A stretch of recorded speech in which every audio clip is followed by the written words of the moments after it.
'73 Eldorado rim 0013.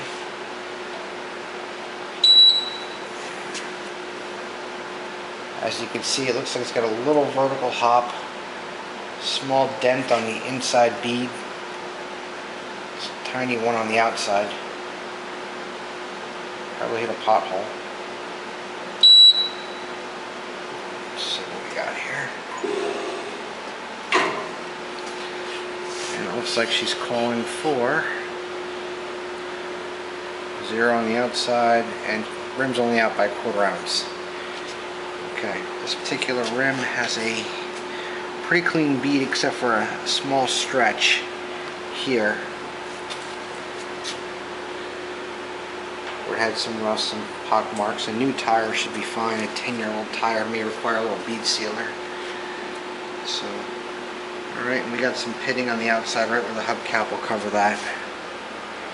But all in all, pretty good. Little vertical hop, like I said.